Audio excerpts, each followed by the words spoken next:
vamos a presentar a Rodrigo Villalobos, quien está encargado principalmente del el proyecto de Gabriela Mistral, que nos trae una reflexión.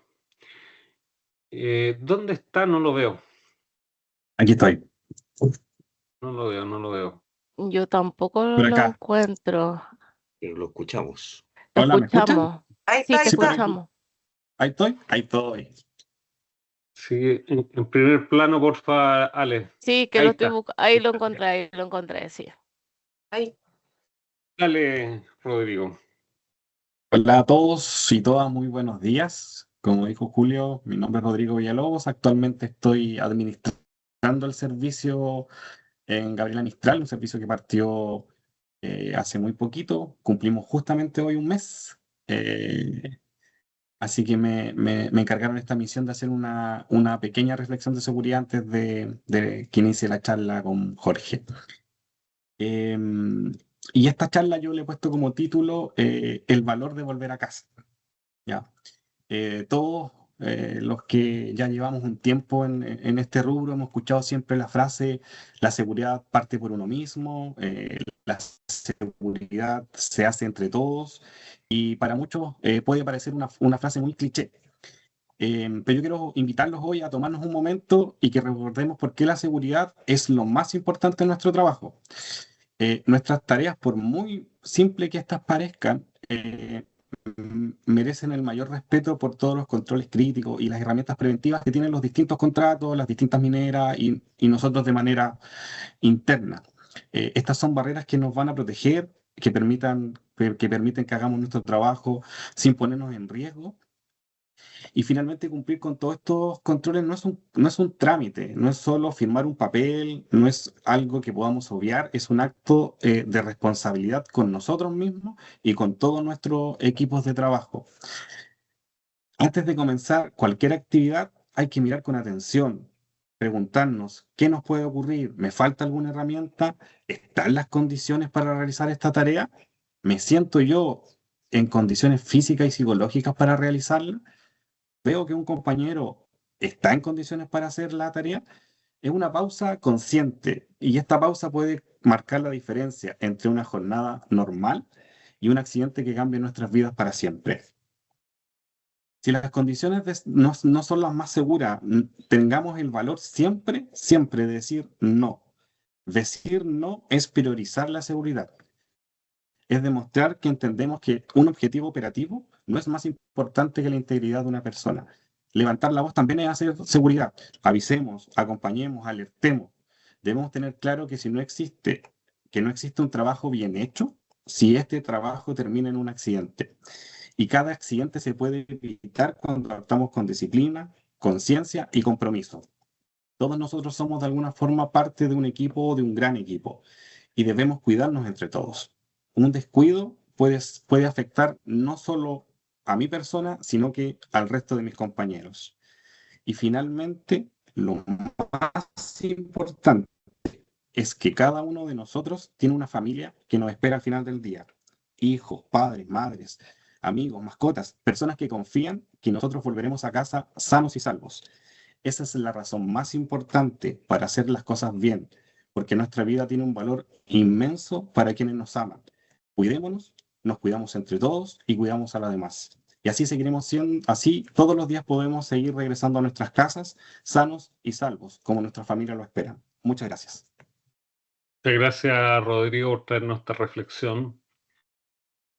Fortaleciendo las competencias conversacionales pueden generar mucho más unidad también de lo que nos ha traído Rodrigo y a traerse.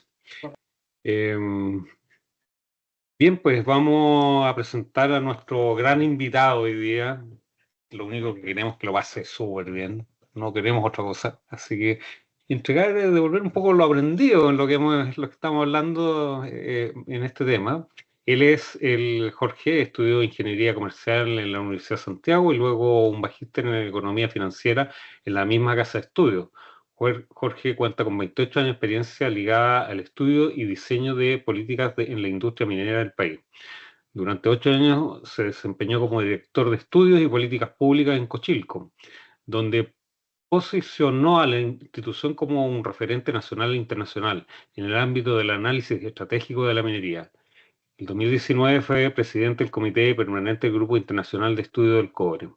Dentro de su trayectoria se destaca su rol como socio director en consultora estratégica Mining Benchmark, su desempeño como asesor minero en el Departamento de Estudio en el Servicio de Impuestos Internos y el ser profesor de Economía de Minerales en la Pontificia Universidad Católica de Chile, al cual actualmente es el director ejecutivo del Centro de Estudio del Cobre y de la Minería de SEC.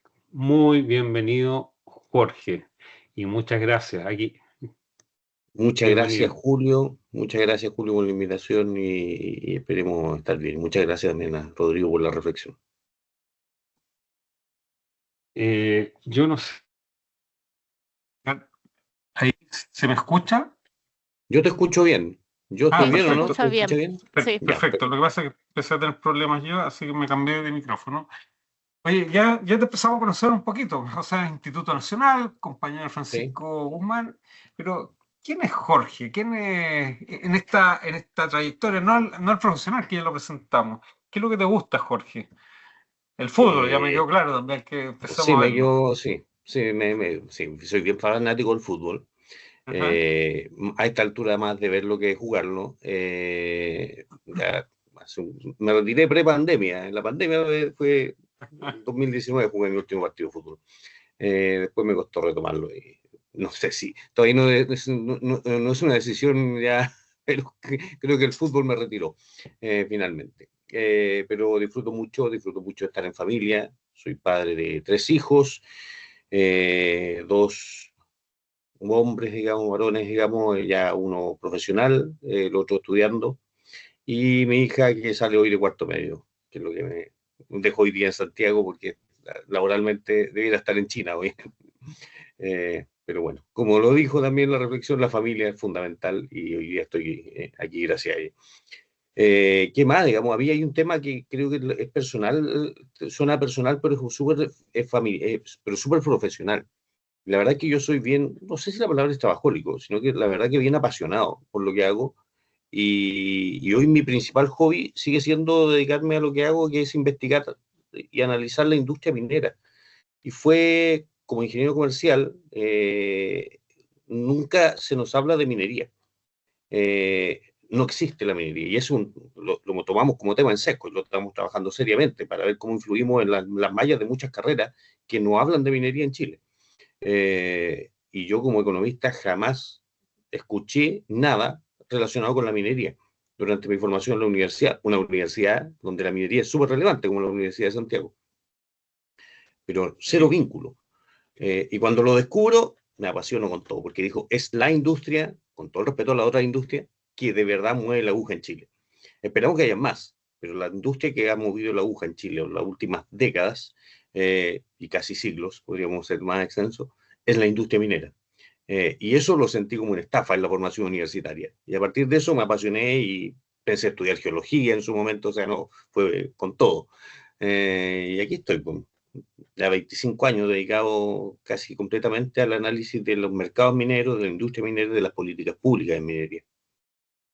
No deja de ser interesante lo que trae, o sea, siendo el mercado uno de los mercados más importantes de Chile, que si bien obviamente descartamos que las carreras que se dedican a la minería sí las tratan, digamos, pero otras que necesitan también promover este rubro no se trata, no deja de ser interesante la mirada.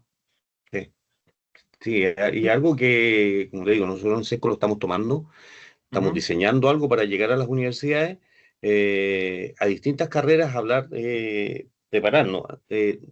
Caso particular, un miembro de nuestro directorio, ingeniero industrial, él muy apasionado por el tema también, se considera un inventor, y dice, ¿sabes que a mí me parece increíble que nunca hayamos tenido un ejemplo, ingeniero industrial de la Católica, no sé si ha cambiado, desde 40 años. Mira, justo, y él, alguien lo comentó, y él decía, nunca tuvimos un ejemplo en ingeniería industrial de minería. ¿Y qué más desafiante desde el punto de vista de organización industrial que una empresa, como lo define él, que en realidad cambia su layout y su diseño toda la semana. Y súper interesante desde el punto de vista de ingeniería industrial. Y no se presenta. O sea, ni hablar de otras carreras, digamos. Incluso en el ámbito de la ciencia social. Nos deja ser interesante, nos vamos a adelantar, ¿sabes? Vamos a seguir esta línea, ¿eh? Nos vamos a adelantar un poco en una pregunta que teníamos más adelante, pero nos deja ser interesante porque hoy día hablar de los mercados, sea la minería, sea hidrógeno verde, sea de energía, es re importante porque tiene que ver con la motivación que uno tiene que ejercer hacia los jóvenes dentro de una población que va envejeciendo cada día más, porque no sé si ayer o anteayer aparecía un análisis en la cual hace algún tiempo en la construcción el 24% estaba sobre los 50 años. Hoy día eso subió al 35%. Entonces, aparte de irse envejeciendo, a veces no hay mucha motivación de los jóvenes para poder entrar a la industria.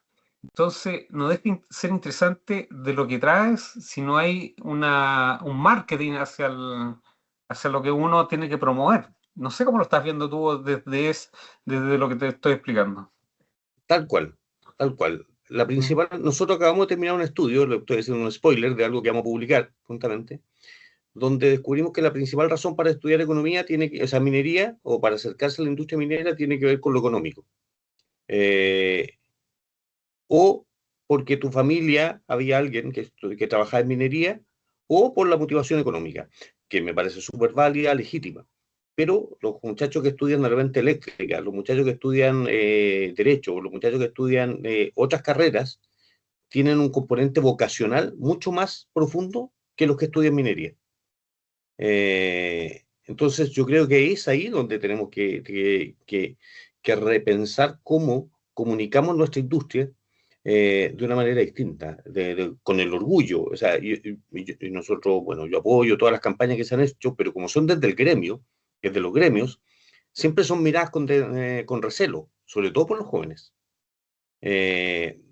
Entonces hay que ver cómo trabajamos la industria minera, esa promoción, ese orgullo de sentir que somos un país minero de una manera distinta. Y ahí es donde nosotros queremos llegar. Queremos ver cómo, sin venir desde un gremio, sino que desde el desafío y la oportunidad que representa para el país, generamos esta motivación y esta vocación por trabajar en la industria minera desde distintas profesiones. Yo me voy a atrever a plantear una conversación que tuve hace un par de días, creo que fue ayer. La persona lo va a tener súper clarito, que no había conocido la industria minera, sino que le tocó ir hace poco. Y dijo, bien difícil, ¿eh?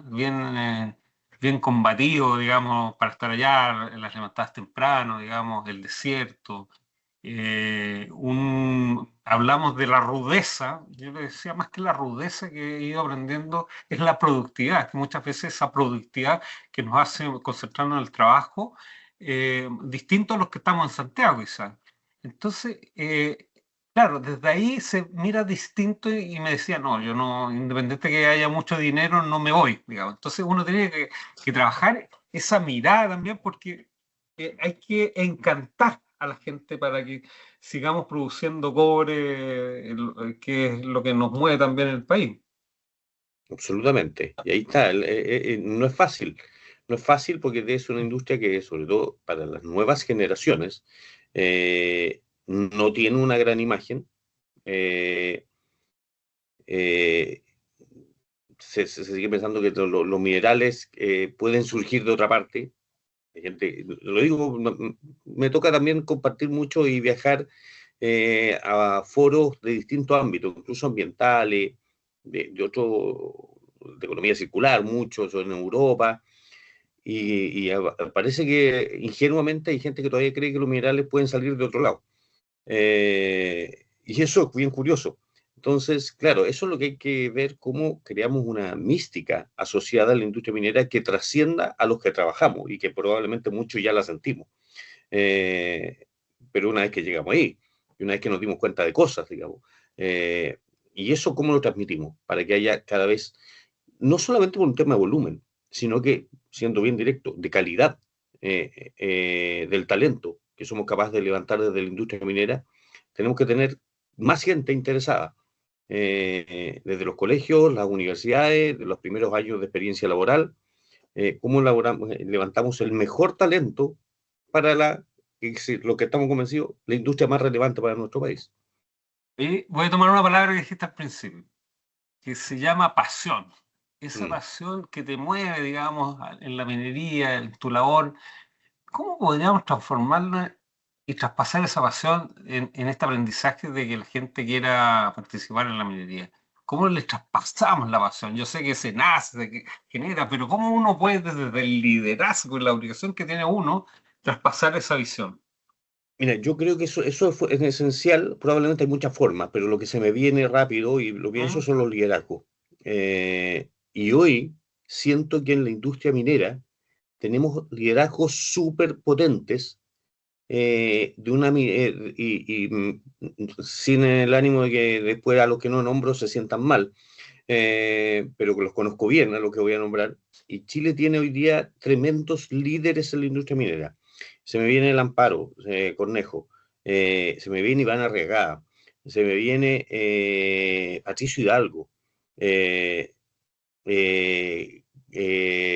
y varios, no voy a nombrar, unos, sí, pues, capaz que se me olvide alguno, prefiero que se me olviden 20, pero creo que todas esas personas que nombré y muchas otras en la industria minera son tremendamente potentes y con una mirada muy distinta a lo que era también una mirada más tradicional de la industria minera. Yo creo que esos liderazgos pueden jugar un rol.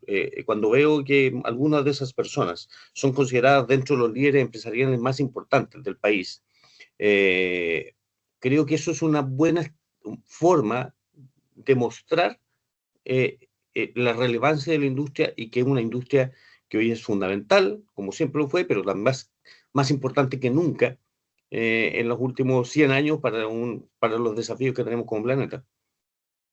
Eh, sí, yo creo que el liderazgo tenemos una obligación ahí demostrando. También la minería tiene un beneficio. Yo no nací en el mundo minero, pero he ido conociendo personas extraordinarias, no puedo decir otra cosa, extraordinarias. O sea, de todo el esfuerzo, el trabajo, siempre hay un espacio de una mirada humana, hay un espacio que, no sé, que llega a dar gusto tener esas conversaciones, a veces de pasillo, especiales, y por lo tanto se generan. Hemos hablado del envejecimiento de la población profesional, las dificultades de alguna forma de los jóvenes que quieren participar en la minería, pero hay otra connotación que no es menor, que lo hablamos ayer en la Cámara Chilena de la Construcción, es cómo movemos a la gente que no se sienta con miedo. Es inevitable que el ser humano no tenga miedo y que tiene que ver con las tecnologías. Entonces, las tecnologías de alguna forma, si hacemos un circulito, viene, no sé, pues, los chat GPT y otros más y te va a hacer el trabajo el 50, el 60%, no tengo la misión exacta, pero debe estar dentro de ese orden, uno siente que le va quitando espacio o siente que se va a quedar sin trabajo, que es un desafío también. Pero en lugar de verlo de esa forma, uno podría decir, ¿saben qué más? Ese espacio que me está quitando le voy a dedicar a la familia, como estábamos hablando. Ese espacio que me está quitando para ser más eficiente lo voy a dedicar a la bicicleta. Ese espacio que me está quitando voy a poder ver más, ampliar mi mirada, ampliar el aprendizaje. A veces siento, Jorge, que es tan mal explicado y se explica de una forma que el profesional siente más temor que sentirse incluido en las tecnologías. Sin duda es un tema y salió mencionado en el trabajo que hizo en TNT que tuvimos la semana pasada, el tema cultural, como en la incorporación de las tecnologías. Sin duda es un tema, el miedo, y como tú dices, muy natural y lo hemos vivido ya varias veces, las distintas revoluciones industriales, esa situación incluso con movimientos, digamos, en contra del avance tecnológico. Yo creo que hay que, a ver, ¿quién soy yo para decir a la gente que no tenga miedo? El punto es que efectivamente, como tú dices, si masificamos el uso de la tecnología, hay una tremenda ganancia en productividad. Y esa tremenda ganancia en productividad crea valor para todos, incluso para el trabajador, para la empresa, para el Estado. La productividad crea valor para todos. Y también debiera ser, y lo menciono porque para nosotros es súper relevante desde el punto de vista de nuestra mirada de largo plazo en la industria minera, crea valor ambiental. Como un activo también, si utilizamos bien las tecnologías, somos capaces de producir de mejor manera. Y por lo tanto, si todos incorporamos, aquí vamos a ir a un caso esquina, si todos incorporáramos las herramientas tecnológicas más actuales que podemos, que hay ciertas restricciones, digamos, de acceso, incluso de hardware, digamos, lo leía no hace mucho, probablemente todos ganaríamos en productividad. Obviamente algunos más que otros, como en cualquier espacio, digamos, pero todos podríamos ganar, ya sea que la dediques a la familia, la dediques a tu hobby, o la dediques a seguir creando valor para tu empresa, o para la industria, o para el Estado, para lo que se te ocurra, o para el ambiente, para la naturaleza también.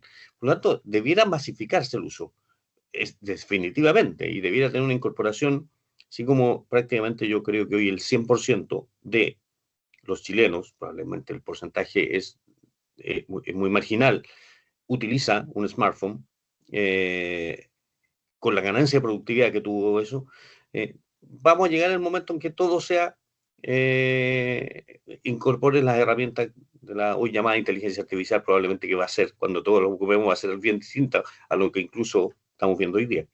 Es bien difícil hablar, decir que la gente no tenga miedo porque es natural, como dices tú, pero yo creo que lo que hay que impulsar es la masificación. Están citados de alguna forma en esta visión de los desafíos actuales que nos ofrece los profesionales, ¿cierto? Alguna inquietud, salvo que por ahí alguien quiera transmitir o una visión distinta, que lo puede ir escribiendo en el chat. Pero te quiero cambiar un poco de escenario que tiene que ver con lo que se llamaba y se llama escasez hídrica, ¿cierto? Que la industria minera, sin lugar a dudas, se ha preocupado y se ha ocupado principalmente, más que preocupado, se ha Sí. ocupado de generar plantas desalinizadoras y la ha ido desarrollando y ha tenido esta visión en el tiempo, con grandes inversiones en las plantas, más inversiones en las tuberías, que sé yo, que tienen que llegar a grandes distancias y kilómetros, que son desafíos no menores, cuidando el medio ambiente. En esta transición del agua de mar, el desafío que se ha ido planteando, que son costos altos por lo demás, ¿cómo lo estás viendo tú? Porque yo estaba viendo unas curvas que tiende como a regularizarse un poco el tema del agua en el tiempo. Si bien el consumo de aguas continentales aparentemente se ha mantenido el tiempo igual, pero ese gran consumo que podría ocupar las aguas continentales aparece en el reuso, ¿ah? Que el reuso se está aplicando muy bien en la minería. Y en el fondo, ¿cómo lo estás viendo o cómo lo puedes proyectar en el tiempo? Lo voy a recordar, o lo voy a iniciar este análisis, digamos, recordando que hace 10, 15 años, 2014 puede haber sido, ya son 12 años, se propuso una ley donde las empresas mineras de más de cierto tamaño, y eran, no sé, 100.000 toneladas métricas de fino aproximadamente equivalente, tenían que utilizar el 50% de agua de mar en el futuro. Claramente una legislación que no tuvo mucho sentido porque hoy en día prácticamente todos los nuevos proyectos, y bastante por debajo de las 50.000 toneladas, o sea, de las 100.000 toneladas, están utilizando agua de mar o nuevas fuentes, incluso de uso de aguas grises u otras, pero es el tema del agua, la industria minera lo tomó muy proactivamente, tal como las energías renovables. Ha sido mucho más rápida la industria minera que la regulación, y mucho más rápida que otras industrias también, por necesidad, por necesidad. Estamos produciendo minerales en las zonas más desérticas del mundo, y dependemos, y esa producción de minerales es fundamental. Ahora, yo creo que el gran tema sigue siendo ahí la eficiencia económica, y ambiental que podría representar el uso de infraestructura compartida. No hay opción de que la industria minera crezca sin el uso de agua de mar. Puede utilizar otras fuentes, agua residuales de las ciudades, pueden ser, pero en volumen se necesita agua de mar. No hay otra fuente que pueda suplir. El agua continental debiera tender o a mantenerse o a disminuir, como una forma también de validar a la industria minera. Y vemos que varias compañías mineras incluso han renunciado a algunos derechos de agua. Hoy día renunciar a derechos de agua donde no hay agua también, pero bueno, lo ha hecho. Y por lo tanto, el gran desafío para mí del tema infraestructura hídrica tiene que ver con encontrar un modelo de negocio que permita el uso de infraestructura compartida. La industria se ha bloqueado un poco a la búsqueda de estas soluciones. Están todos de acuerdo que sería más eficiente una planta desaladora. Ya que he hecho ejemplo, me quemo también. Ya. Codelco, el Distrito Norte con el Abra, que resulta natural. Sierra Gorda, cada compañía minera, cada distrito, cada operación tiene su propia planta. Y eso no es ni eficiente económicamente, sin duda, ni eficiente ambientalmente, porque va a llegar el día. Hoy todavía hay un proceso largo, pero te van a entregar el permiso. Te van a entregar el permiso. Hasta donde yo sé, nadie le han bloqueado, nadie ha dicho que yo no pude hacer esta planta desaladora porque no tuve el permiso. Se demoraron 4 años, pero me lo dieron. Pero va a llegar el día en que eso te lo van a bloquear. ¿Y qué va a pasar ahí? Se van a generar rentas, es algo que venimos diciendo en Seco hace mucho rato, y yo particularmente desde que estaba en Cochilco, se van a generar rentas como se han generado rentas, entre comillas, indeseadas, porque no crean valor, rentas por escasez, tal como ocurrió con los derechos de agua. Por lo tanto, yo creo que ahí el Estado sí tiene que jugar un rol. No veo el Estado construyendo plantas desaladoras, pero sí regulando. Y si uno conversa con la industria minera le encantaría que existiera eso porque los obligaría. Pero como no los obliga, hagámoslo. Necesitamos el agua, así que démosle. Llegar a un acuerdo, hay otro caso, digamos, que voy a decir, que parece que va a tener un final distinto. Pensemos en Collahuasi con Quebrada Blanca. Décadas o más, no sé si décadas, pero más de 10 años hablando de la posibilidad de construir una planta desaladora común. No se llegó a acuerdo y probablemente en poco tiempo van a ser la misma empresa. Entonces, creo que ahí falta mirada de largo plazo, un rol activo del Estado, y creo que ahí todos los que estamos interesados en que eso ocurra, en que no se produzca ese bloqueo a futuros proyectos porque no encuentran un espacio para construir una nueva planta desaladora, no debiera ocurrir. Por otro lado, hay proyectos de menor escala que no pagan una planta desaladora. Un proyecto de menos de 50.000 toneladas de fino, un proyecto de, no sé, de menos, o equivalente, digamos, en oro, no paga por sí solo una planta desaladora. Por lo tanto, la infraestructura pública, entre comillas pública, no me refiero al Estado, sino que pública que sea de libre acceso, como Aguas CAP y otros, digamos, hay que fomentarla. Y hay que encontrar los modelos de negocio y el modelo de financiamiento, porque el timing puede ser distinto. La industria petrolera en el mundo, en Estados Unidos, en Arabia Saudita, en distintos países, ya lo tiene solucionado hace un rato. Y las empresas que transportan el petróleo son empresas que son subsidiarias de varias empresas petroleras separadas, pero que le prestan servicio a cada una de ellas, preparando, o sea, entregando el servicio del transporte del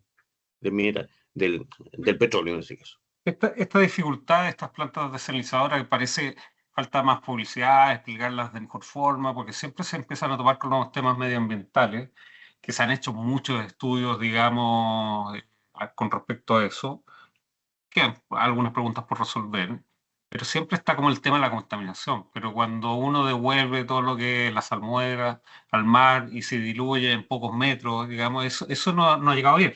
Y cuando las autoridades estatales de repente van en contra de eso sin analizar mayor estudio, claro, le hace muy mal a la industria, por lo tanto, este crecimiento que uno tiene que tener en contar con agua es muy importante. Y es lo que necesitamos de aquí al futuro. O sea, no es una cosa que tengamos que de alguna forma pensarlo como un tema más bien empresarial, sino que es un tema también social. Hay una planta en Coquimbo que Concesiones está liderando de alguna forma para la parte social, de alguna forma de la población, pero no es que el gobierno tenga la capacidad económica para poder seguir desarrollando plantas desalizadoras y que en eso hay que ser consciente también. Entonces, ¿cómo ese rol social puede cumplir también la minería? Porque no sé si las normativas impiden una entrega de agua a la población en algún minuto de extrema complejidad. No hay una normativa, pero yo Mm, entiendo que la industria minera siempre va a estar, no va a ser la solución natural de la industria minera ser quien sí. abastece de agua a una comunidad. Se puede llegar a un acuerdo. El caso más conocido hoy día no está en Chile, está en Perú, que es Cerro Verde, con Arequipa. Pero no sé hasta dónde es iniciativa de la empresa o hasta dónde es un acuerdo con la comunidad. No lo tengo claro. Eh, pero a mí me cuesta pensar, y tampoco creo que sea la solución, que la industria minera se comprometa a entregar agua. Creo que la solución pasa porque la industria minera genera los volúmenes y las certezas del consumo que permiten construir una infraestructura de un mayor tamaño que permita al Estado, a la municipalidad, a entregar a la empresa sanitaria, entregar agua a un costo razonable a la comunidad. Creo que el valor que entrega ahí la industria minera tiene que ver básicamente con las certezas, con el volumen, con la capacidad financiera que puede aportar en muchos casos para construir esta planta, pero me cuesta pensar que sea la industria minera quien provea por el riesgo que eso implica el día que tiene una falla técnica. Estoy de acuerdo, sí, está bien. Son oportunidades que uno tiene que ir viendo, porque al final, como hablábamos del recurso humano, el ser humano, digamos, en nuestro norte, que tiene tanta escasez hídrica, en algún minuto lo más probable es que sea necesario, digamos, porque esto está a la vuelta de la esquina, ya es una realidad. Sí. Entonces, No, y no solamente en el norte, desde el centro. y Yo no, estoy preocupado de teniente para el norte, oye, y hasta con el Punta tema agua. Arenas, digamos, también ha Mm. tenido problemas a pesar de todos sus beneficios que tiene. Hemos hablado de desafíos, oportunidades, pero hay una propuesta para el futuro de SESCO que tiene que ver con que le presentó o le entregó a los candidatos presidenciales y tiene algunos ejes. ¿Nos puedes comentar esos tres ejes que es centrado porque están mirando hacia el futuro para el mejor desarrollo? Claro, mira, eso es parte del rol de SESCO. Ujú. SESCO lo que nos gusta es incidir en la discusión de política pública, es tratar de apoyar las buenas políticas públicas en minería. Y en ese sentido nosotros lanzamos hace un par de meses propuestas presidenciales que apuntaban esencialmente a tres temas. El primero, de la atracción, derechamente, cómo aumentar la producción. Luego, cómo mejorar la institucionalidad, que tiene que ver. Y luego, cómo capturar valor a través o generar más valor a través de la innovación y el desarrollo tecnológico en la industria minera. Eh, y claro, son 21 medidas, pero tres ejes que se lo hicimos llegar a los candidatos, a los 8, y ahora esta semana estamos teniendo un reimpulso con los dos, y no me quepa la menor duda que vamos a tener a partir del 14, 15 de diciembre ya un foco con él, hola, nuevo presidente y sus equipos técnicos. Nuestro rol ha sido tratar de vincularnos con esos equipos técnicos eh, para que eh, no decimos que sean las únicas que existen. La Tsunami también hizo propuestas, el Consejo Minero también ha levantado iniciativas.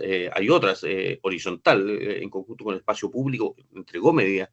Y esas son bien interesantes porque son incluso en un espacio público, digamos, y horizontal, son centros de estudios, digamos, o think tank que abarcan un espacio más amplio, incluso políticamente. SESCO es técnico, no tiene somos interesados en las políticas públicas, pero no tenemos un sesgo político. Esa es una ventaja también que tenemos nosotros. Discutimos mucho internamente. SESCO es un centro de estudio formado por 56 voluntarios.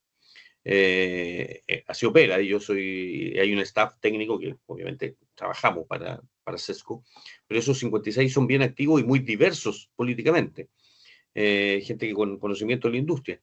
Por lo tanto, se discutieron bien y son bastante consensuadas. Y ahí yo creo que, bueno, está el tema de atracción de inversiones como un nuevo impulso. La verdad, y aquí quiero ser bien enfático, porque a veces hay que tener, yo siento que incluso nosotros mismos hemos caído en un error.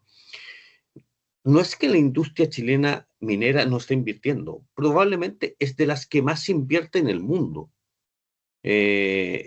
No tenemos una caída de la inversión. Lo que tenemos, como alguien lo mencionó en el chat, es que nuestras leyes de mineral, nuestros proyectos que no tienen agua, que tienen menos ley, que muchas veces están más profundos, son muy caros. Y por lo tanto, tenemos que invertir el doble que otros países para producir lo mismo. Y ahí hay un tema, porque uno dice, ¿por qué una compañía minera transnacional va a invertir el doble en un país que no tiene que ver con regulación? La regulación también impacta, pero la regulación tampoco es tan fácil en ningún lugar del mundo. Por lo tanto, ¿cómo hacer para generar que esa inversión sea más productiva? Y ahí está el tema institucional. Creemos que y esto lo repetimos hasta el cansancio, y lo estamos repitiendo a los candidatos, que no caigan en la trampa de no podemos bajar los estándares ambientales ni sociales. No podemos. Simplemente necesitamos que las instituciones sean eficientes y cumplan con los plazos que están establecidos en las leyes. Si hiciéramos eso, manteniendo los estándares, ya le generamos una ventaja comparativa, y en este caso competitiva, al país con respecto a otros países, para atraer inversiones. Lo otro, en nuestro ecosistema de RS y muchas otras empresas que tenemos en Chile, son de nivel mundial, y por lo tanto, y eso, otros países que tienen República Democrática del Congo, a propósito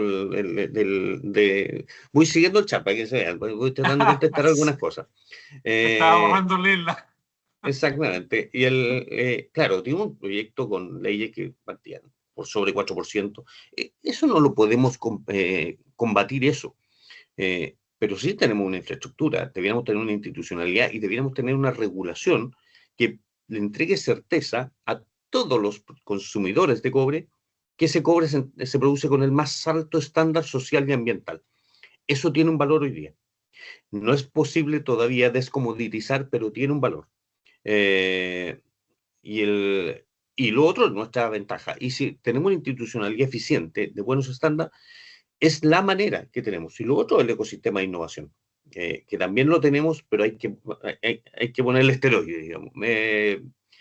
Hoy día, bueno, en paralelo está el ETM, digamos, tremenda vega que ha hecho el Daniel Dacaret, digamos, por el tema del ecosistema de emprendedores, y creo que eso hay que potenciarlo y llevarlo con fuerza a la industria minera. Si en realidad creo que la industria minera ahí tiene que jugar un rol más activo en demostrar, volvemos a lo primero, los grandes desafíos tecnológicos, probablemente la mitad de los grandes desafíos tecnológicos que tiene este país, vienen de la industria minera. Y aquí menciono uno en particular que tiene que ver también con nuestras medidas. Nosotros estamos proponiendo que los fondos públicos y el uso de recursos provenientes de los fondos públicos se enfoque en ciertos temas de minería: automatización, remotización, minería subterránea, seguridad, relaves y, como el gran tema, la metalurgia de sulfuros primarios. La metalurgia de sulfuros primarios, y digo metalurgia porque puede ser piro o hidro. El problema está en que en la piro los chinos nos llevan mucha ventaja. Es probablemente, no ahora, desde hace 15 años al menos, el principal desafío tecnológico que tiene Chile. Es nuestro proyecto Apolo. Es poder encontrar la piedra filosofal de la lixiviación de sulfuro, digamos directo, concreto. Creo que generaría un valor impresionante. Y es el principal desafío tecnológico. Y es un desafío tecnológico desde el punto de vista de infraestructura. Hoy día vemos varios pilotos trabajando en ese tema con distintas tecnologías, pero crearía un valor. Y ese valor no se va a crear ni en China ni en Europa, y es difícil en Estados Unidos. Se crea en Chile o en Perú o en Australia, que somos los que tenemos el desafío. Y ahí, claro, toqué todos los temas de nuestra propuesta, digamos, pero traté de ir contestando algunas preguntas del chat. Y dentro de este desafío, obviamente que existe, y voy a incluir ahí la globalidad que dice Rubén también. Tenemos baja ley, ¿cierto? Y empiezan a aparecer nuevos actores, o podrían aparecer nuevos actores, quizás con las prospecciones se demoran un poco más, digamos, en Argentina, que uno podría decir, bueno, tenemos tanto mineral acá como lo que tienen ellos al otro lado, entonces termina siendo un buen competidor, siendo que las reservas mayores siguen estando en Chile. ¿Cómo está esta competencia local, por llamarla en Sudamérica? ¿Cómo se proyecta? ¿Qué es lo que cómo nos tenemos que renovar? ¿Cómo tenemos que seguir encantando a los inversionistas que sigan viniendo de alguna forma? ¿Cómo estamos preparados para eso, Jorge? Mira, yo y no voy a cambiar mi postura en esto. Yo siempre he sentido que tenemos más oportunidad de cooperación con Perú y Argentina. Sumemos Argentina ahora, el caso de litio y el caso de cobre. Creo que es más el valor que se genera cooperando que competencia. La verdad que la verdadera competencia, como alguien dijo por ahí, la tenemos en otros distritos donde ustedes mismos les cuesta más llegar. Que se desarrollen proyectos en Argentina, en Perú, es una tremenda oportunidad para empresas como ustedes, incluso para Sesco, para los trabajadores chilenos. Es una oportunidad. Obviamente, uno quisiera que se hicieran todo el proyecto en Chile, pero eso no va a pasar.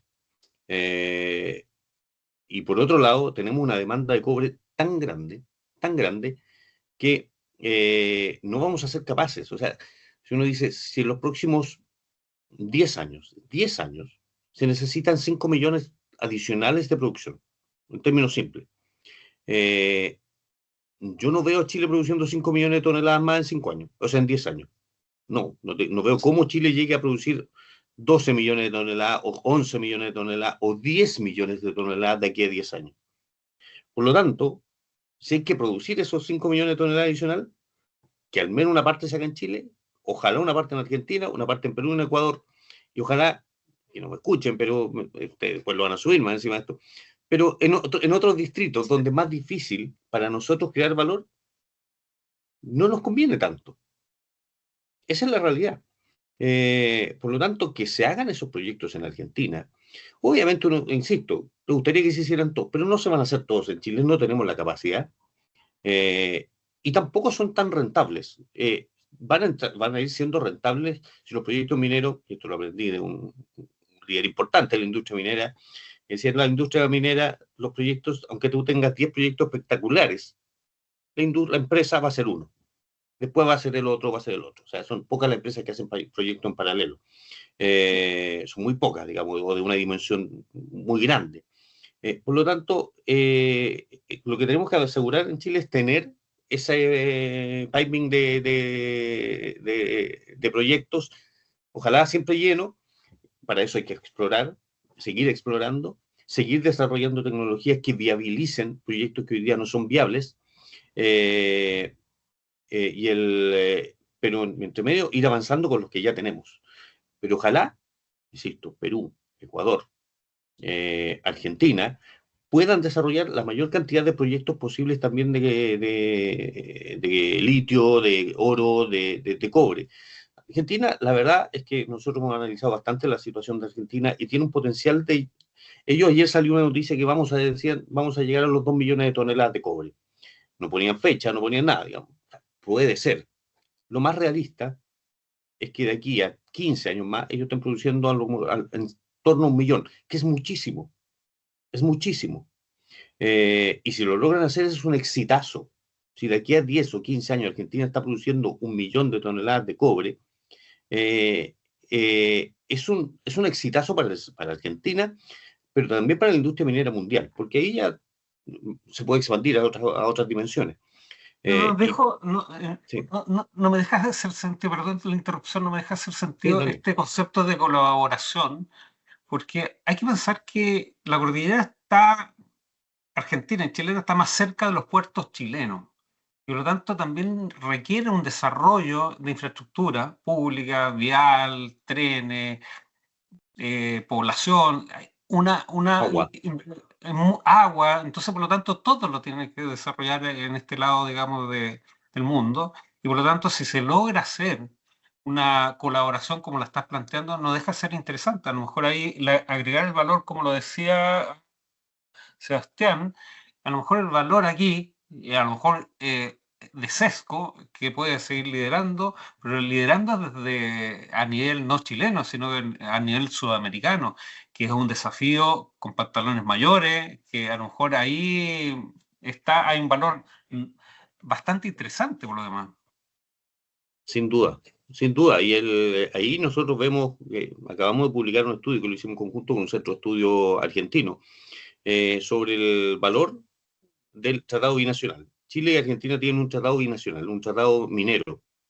Son el único tratado binacional que existe en el mundo. Ojo que es en Estados Unidos, yo lo he conversado con gente de Estados Unidos y de la industria minera, entre estados tienen regulaciones distintas y hay proyectos en las fronteras de distintos estados de Estados Unidos que no se han podido desarrollar porque no se logran poner de acuerdo entre estados que tienen sus propias regulaciones. Chile logró con Argentina, hace ya más de 20 años, tener este tratado que ha puesto en valor potencial proyectos mineros. Digo potencial porque todavía no concretamos ninguno. Pero es un hito a nivel mundial. No existe otro lugar del mundo donde dos países se hayan puesto de acuerdo, al menos para explorar. Y es verdad que existe la tremenda oportunidad que se desarrollen estos proyectos y más los que están ya derechamente en el lado argentino, que también necesitan infraestructura, necesitan servicio, y que probablemente gran parte de eso se va a proveer desde Chile. Y ahí también le hace falta, creo que una mirada un poco más de largo plazo, incluso a las provincias argentinas, que tienden a ser muy localistas y que piensan que todo se va a producir localmente. Tal vez llegue el día en que eso pase, pero para eso faltan años de experiencia. Todos lo sabemos, digamos, lo lento que es aprender y lo importante que es aprender bien, con excelencia, de cómo opera la industria minera. Con los estándares de seguridad, o sea, todo eso probablemente lo van a tener, pero hoy no lo tienen. Y por lo tanto, si quieren que los proyectos se desarrollen, hay que ser abiertos a colaboración y a que ese valor se distribuya entre proveedores chilenos, productores, ¿por qué no peruanos, digamos, y argentinos? Pero yo creo que ahí hay una barrera también cultural. Argentina está súper abierto hoy día y tiene un régimen de atracción de inversiones súper potente. Y que nosotros deberíamos mirarlo, o sea, con incentivos tributarios, con estabilidad tributaria, que nosotros deberíamos volver a mirarlo. Y de hecho, la primera de nuestras propuestas tiene que ver con estabilidad tributaria. La primera de nuestras propuestas, de las 21, tiene que ver con estabilidad tributaria, un modelo, un sistema, volver a un sistema de estabilidad tributaria.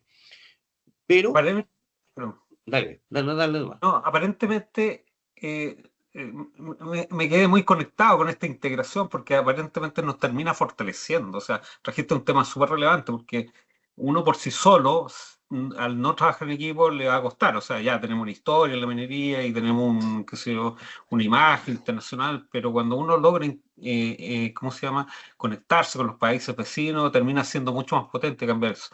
Y también no es un tema solo de la minería, porque en un congreso que tuve la fortuna de participar de los puertos, y se hablaba mucho de la carretera de Brasil en el norte, la conexión del puerto, que es la conexión de un puerto con un puerto, con Brasil, un tremendo gigante, digamos, que es fantástico. Pero el presidente de los puertos decía, pero está bien, primero nos van a tener que convencer a nosotros, ocupando algunas palabras un poco distorsionadas, pero no aprovechan lo que tenemos.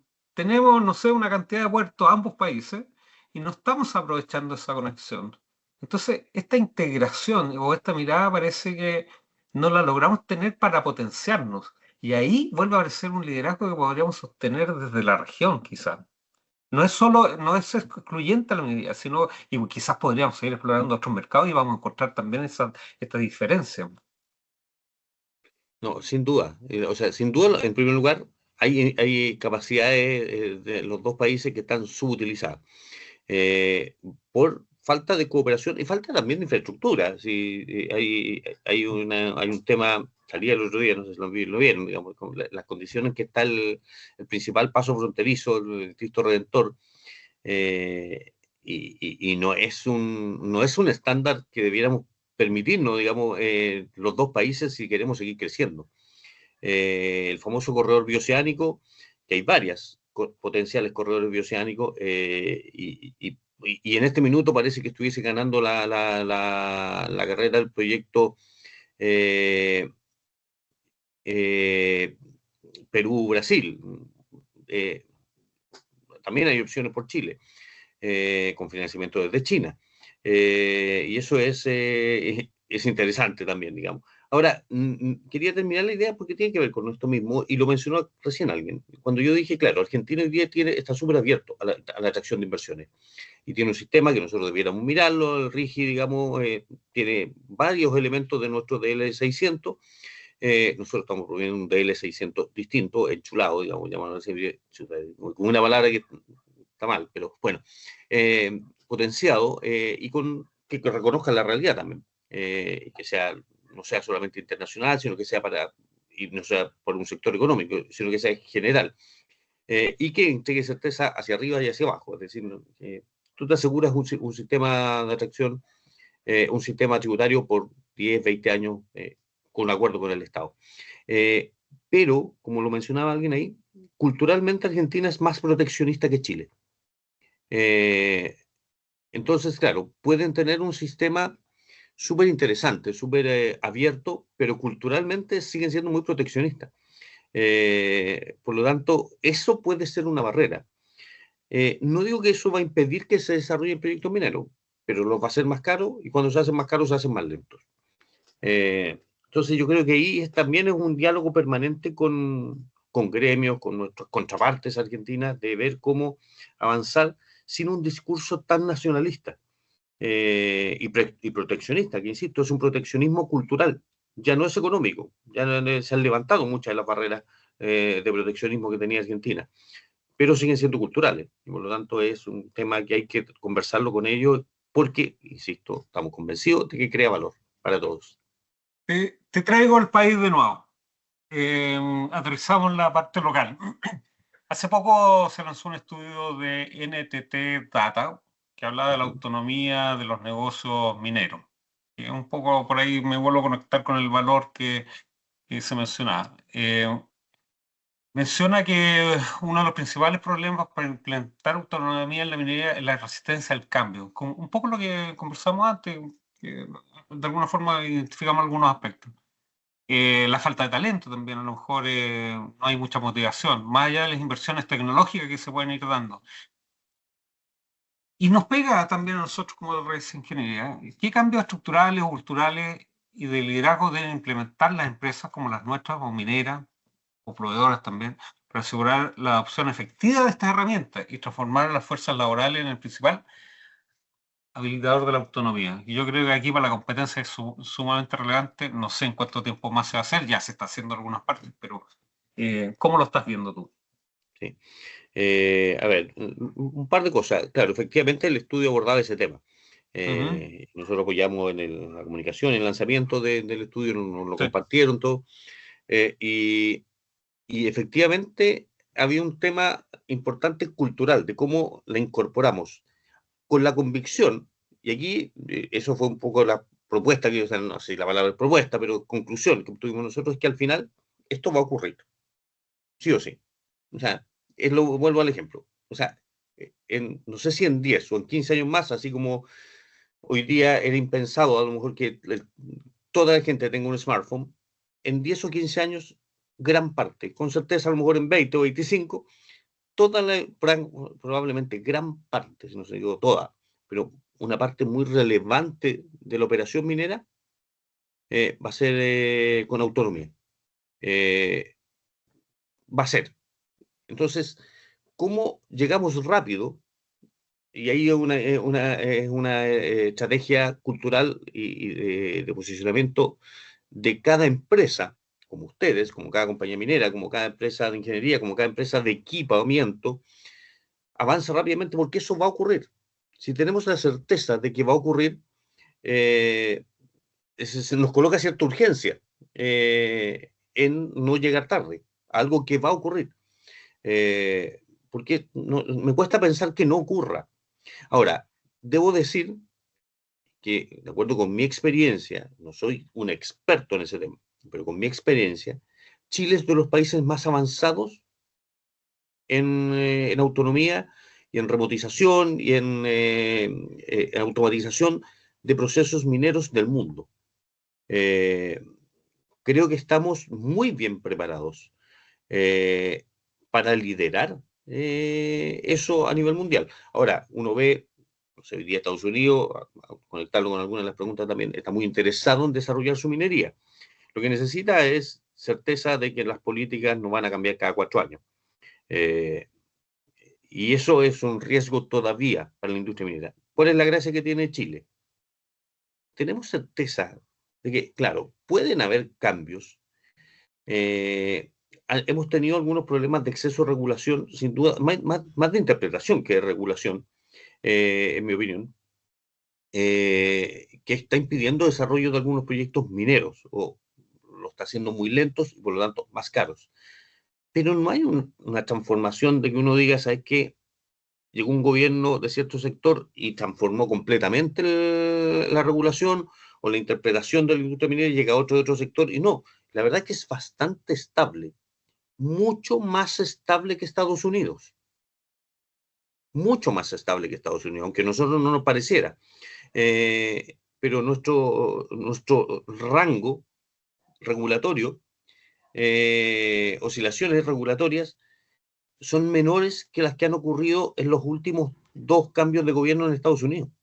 Y eso genera certeza y por lo tanto nos genera un buen escenario para liderar este tipo de iniciativas. Y obviamente el Estado tiene que jugar un rol, no me interesa el Estado ahora incorporándose en tecnología, sino que tiene fondos hoy día, hay fondos. Y esos fondos debieran servir para que sea crear incentivos tributarios para con el foco, por ejemplo, en la seguridad. Hoy tenemos un gran tema con la seguridad, no solamente en Chile, en el mundo, con la seguridad en la minería subterránea. Es uno de los grandes temas. La última semana de la Bolsa de Metales de Londres, a fines de comienzo de octubre, el tema de la seguridad en las operaciones subterráneas se tomó en la agenda de la Bolsa de Metales de Londres.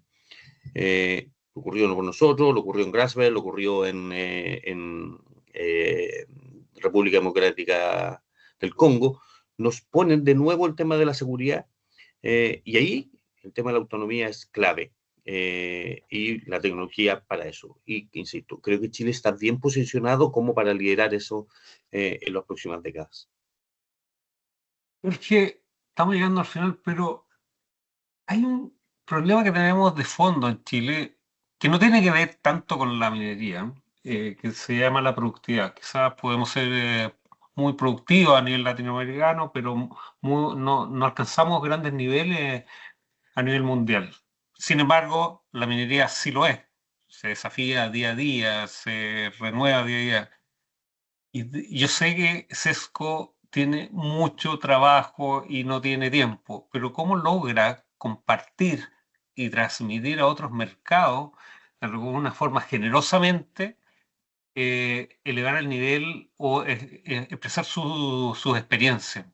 Quizás es una pregunta difícil porque a lo mejor ni siquiera la han mirado, digamos, pero es como, ¿cómo podemos ser un país mucho? Porque al ser más productivo en otras áreas, en otras miradas, se va complementando también la industria minera, porque si se aísla, como estamos hablando, claro, es más difícil ir saliendo solo. ¿Cómo lo puedes ver tú desde ahí también?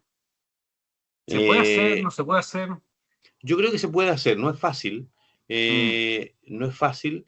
Yo creo que compartir con otras industrias, con otras experiencias, es complejo. O sea, primero crea mucho valor. a los dos sectores, o a todos los sectores que se combinen. Hay cosas que yo creo que la industria minera puede aprender muy bien de otros sectores también. Y el mejorar, digamos. Pero sin duda, el tema de la productividad, el tema de la seguridad, el tema de los cambios culturales que han habido asociados al tema de la seguridad en la industria minera en Chile, el tema de la sustentabilidad, cómo ha permeado en una mirada permanente de sustentabilidad, al menos logrando el liderazgo. Yo creo que todavía nos falta bajarlo mucho más a la operación. Son temas que la industria minera puede compartir con otras industrias dentro del país. Pero no es fácil, nosotros lo hemos pensado, pero lo hemos pensado así como una reflexión como la que estamos teniendo hoy día. No hemos tenido acciones concretas. Y hay que pensar cómo podemos hacerlo. Nosotros permanentemente estamos haciendo actividades y nada, o sea, a lo mejor incorporar miradas distintas. Hemos traído gente de otras industrias un poquito afuera para la industria minera, pero no hemos hecho lo de llevar a la industria minera hacia otra industria, y a lo mejor ahí hay una tarea pendiente. Creo que se han ido contestando todas las preguntas. No sé si la de Cochil, fortalecer y modernizar Sergiomín y Cochilco. Aquí apareció otra más. Parece que es la única, o estas dos últimas quedaron pendientes. Sí. Tenía que ver con el fortalecimiento institucional, ¿o no? Sí. Bueno, nosotros somos también convencidos del rol que tiene que jugar el Estado con una institucionalidad que vemos también. Eso sí, me toca viajar y visitar mucho. Es la institucionalidad, y un poco lo que decía antes, nuestra institucionalidad minera es de lujo. Obviamente uno quisiera que sea mejor, siempre se puede mejorar. Pero, por ejemplo, la certeza que nos entrega una institución como Cochilco, con la que yo trabajé, aquí hago, claro, de que se está exportando lo que se está exportando. Otros países, nadie sabe lo que sale en el concentrado. Aquí siempre se dice, hay mucha gente que dice, no, pero se nos están yendo toda la riqueza en el concentrado. En Chile se analizan los concentrados partida por partida, y no solamente en su contenido químico, sino que en sus condiciones contractuales. Es el único país del mundo que hace eso. Y se fiscaliza teóricamente el 100%, pero me atrevería a decir que más del 99,5% de los contratos de exportación se fiscaliza en su contenido químico y en sus condiciones contractuales. Eso no ocurre en ningún otro lugar del mundo. En ningún otro lugar del mundo. Y eso entrega certeza, más allá de los discursos que muchas veces dicen, se nos están robando la riqueza. No, la verdad que hay certeza de que en realidad eso se hace bastante bien. Senna-Humin también. Se le están quitando recursos a Senna-Humin. Hay una gran preocupación. Se le están quitando recursos a Senna-Humin. Y yo creo que profesionalizar esas instituciones, no lo digo que no sean profesionales, sino que darles continuidad. Nosotros, aquí en Chile se ha discutido muchas veces que debiéramos tener más instituciones como el Banco Central, que no dependen de los ciclos políticos, no obstante, sí reconocen la diversidad política. Y yo creo que las instituciones mineras, de aquí parto, Codelco, Enami, Cochilco, Senna-Humin, debieran tener una lógica similar. Son de muy buen nivel profesional, pero igual siguen en el ciclo político. Las cuatro: Codelco, Enami, Cochilco, Senna-Humin, son de excelencia en términos profesionales, pero la cabeza sigue el ciclo político. Yo creo que eso hay que cambiarlo. Por último, ¿cómo es el tema de cobalto? A ver, el cobalto ha sido muy cíclico como mercado. Yo creo que es difícil que un proyecto de cobalto por sí solo flote. Pero Mantos, Capstone hoy día tiene un proyecto, Santo Domingo, tiene cobalto, de hecho Manto Verde, Manto Blanco, no me acuerdo cuál de los dos, también tiene cobalto, y Manto Verde tiene que ser, y hay un potencial, pero es un mercado bastante cíclico. Por lo tanto, yo veo bien difícil que un proyecto de cobalto primario flote por sí solo. Tiene que ir de la mano de otros minerales, de otras pastas, como le dicen, digamos, que lo pueda pagar. Eso es mi mirada. Yo también estoy medio justo en el tiempo ya ahora, así que. No, o sea, yo estoy fascinado. Yo por mí estaría mucho más rato. O sea, igual te voy a invitar a un café más adelante para seguir Sí, pues, aprendiendo. además, ¿No? Yo, absolutamente. dentro del tiempo que te puedas tener. Pero ahí lo Otro día seguir podemos hacer uno conversando. más de mercado, derechamente, que también me gusta hablar y hoy día no Sí, hablamos nada del mercado. Sí. no, pero ha estado súper entretenido, Jorge. Yo, sinceramente, te lo quiero agradecer. Eres tremendamente ocupado y es un lujo tenerte acá también. Así que, Gracias. primero, desearte que te vaya muy bien hoy día con tu hija. Segundo, desearte un buen éxito en tu viaje a China. Y nada, pues, este es un espacio, ahora este espacio es para que te puedas despedir, contarnos a lo mejor, hemos hablado de desafíos, no solo desafíos país, desafíos de SESCO, desafíos de la industria. A ver qué desafíos nos puedes dejar también. Bueno, primero agradecer la invitación, la oportunidad, ha estado muy entretenido para mí también, pero que para la gente que se conectó también, que no son pocos, digamos, bueno, el desafío del país para mí es mantener nuestra institucionalidad, robustecerla, no debilitarla, hacerla más eficiente. Desde el ámbito de SESCO, nosotros estamos repotenciándonos como centro de estudios. SESCO tiene 41 años, pero ha tenido ciertos ciclos distintos. Yo llevo 3 años y lo que queremos es fortalecernos como centro de estudio y referente no solamente en Chile, sino que a nivel latinoamericano y, por qué no, a nivel mundial, en mirada de política pública en torno a la industria minera.